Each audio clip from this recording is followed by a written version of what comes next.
ভারতে টি-20 বিশ্বকাপে দল পাঠানো নিয়ে নিরাপত্তার শঙ্কায় রয়েছে বাংলাদেশ। ভেন্যু সরিয়ে নিতে আইসিসিকে চিঠি দিয়েছে বাংলাদেশ ক্রিকেট বোর্ড।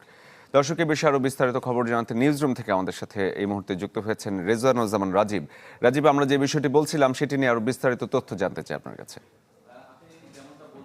শিরোনামে কিংবা আমাকে পরিচয় করিয়ে দেওয়ার সময় যে বাংলাদেশ আসলে নিরাপত্তা নিয়ে কনসার্ন, সেটা একদমই সত্য কথা যে ভারতে বাংলাদেশ বিশ্বকাপ খেলতে যেতে পারবে কিনা সেই নিরাপত্তা নিয়ে আসলে শঙ্কা রয়েছে। কিন্তু সরাসরি যদি বলি যে এখনই বাংলাদেশ বিশ্বকাপের ভেন্যু সরিয়ে নিতে ইমেইলটি করেনি আইসিসিকে, কিন্তু করবে, সেটা আজকেই করবে যে কোনো একটা সময়। যেহেতু আজকে রোববার, আপনি জানেন যে আন্তর্জাতিক ছুটি থাকে বিভিন্ন জায়গায়, তারপরে বাংলাদেশ আসলে প্রথম মেইলটি করে দিয়েছে সকালেই যে বাংলাদেশ ভারতের নিরাপত্তা নিয়ে শঙ্কিত। কারণ গতকাল মোস্তাফিজুর রহমানকে আইপিএলের দল থেকে বাদ দেওয়া হয়েছে এবং সেটায় সরাসরি কোনো কারণ উল্লেখ না করলেও আইপিএলে দলগুলো এবং ভারতীয় ক্রিকেট বোর্ডের পক্ষ থেকে এবং